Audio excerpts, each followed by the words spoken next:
زما محترمو زمونږ یو ملګری دی نو هغې فرمایل وایي زما رور ټیک ټاکو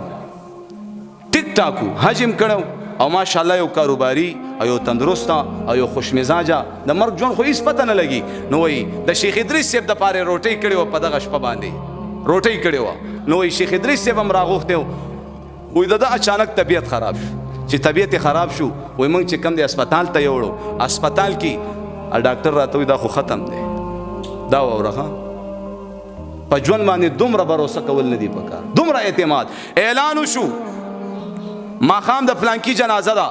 چې کله ماښام شو 2 جنازې راغې هلکه دا خو د یو کس اعلان شوی دا خو 2 جنازې راغې دا بله جنازه د چا ده وایي چا چې اعلان کړی و هم وفات شوی دا دویمه جنازه د هغه ده وایي دا چا چې اعلان وکړو دا دویم هغه دی وایي تاسو خو چې کوم دی د دنیا کې داسې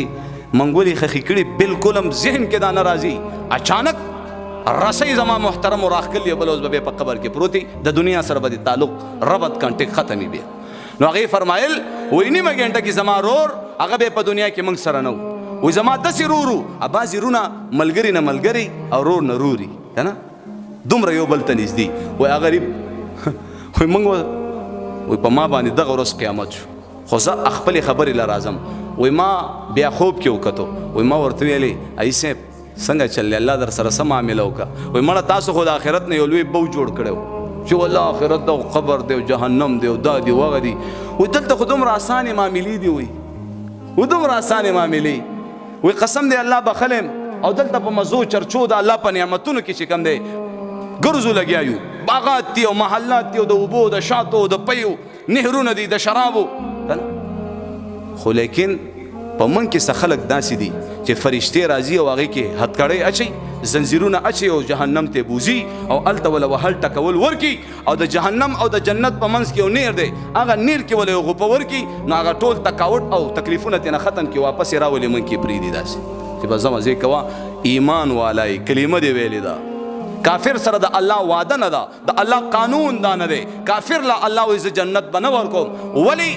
ایمان والا چا چې ویلې د لا اله الا الله محمد رسول الله د خپلو بدو اعمالو د وجې که دا جهنم ته لاړې نو دا سونه ده هیره ده زما محترم هغه ملاوټ به د جهنم په اور نه الله وسوځي بیا سونه ده وایي زه جنت ته زه جنت کافر د پاره به بالکل جنت نه د جنت خوشبو په کافر الله حرامه کړي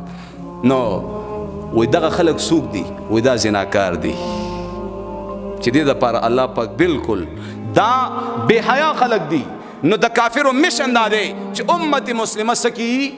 بے حیا کی سکی بے حیا کی نو هغه وایرس من کې را خور کړی که نه بے حیایي کو که نه کو او بیا زمونږ پښتانه پښتون بجلیګر صاحب به فرمایل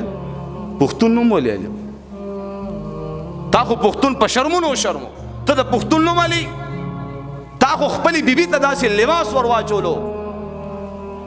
چې زما محترمو الله رسول فرمای وی داسې خلک را روان دي داسې زنانا چې هغې به اچولي کپړې وي او په حقیقت کې به هغه بربنډي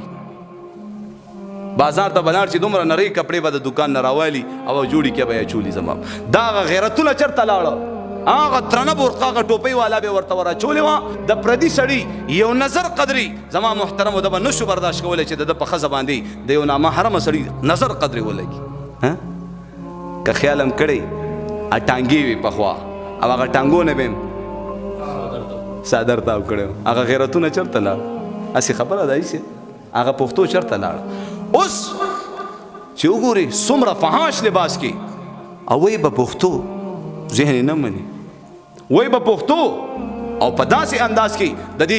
یهود او کافر او زما محترمو د دې لیبرل خلکو نه به متاثره شوي خپل دین خپلې کپړې خپله برقه خپله حیا هغه هر څه به پرېښي نو وایي دغه خلکو دپاره بالکل اساني نه وه بې حیا خلکو دپاره او زناکارو خلکو دپاره بالکل الله پاک د اسانۍ معامله دې سره نه کوله وایي دا حالات اوس ما ته په داسې انداز کې بیانوي چې دا په ویښه باندې ما ته دا رور لګیا دی وایي ما ورته وویلې چې نه دا راته ووایه چې ډېر زیات د الله په نیز باندې خوښ خلک کم دي او الله ته نږدې خلک کم دي او د الله محبوب خلک کم دي او په ډېرو مزو چرچو کې کم خلک دي مینې سره و سبحان الله وایي وی قرآن والا وی ته چا چې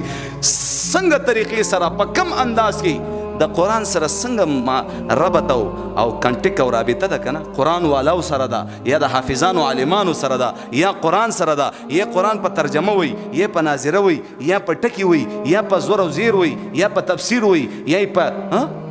وای د دې ټولو د پاره به ډایرکټ جنت ته ډایرکټ معمولی غونته کې خبرې اترې ور سره نه کې ډایرکټ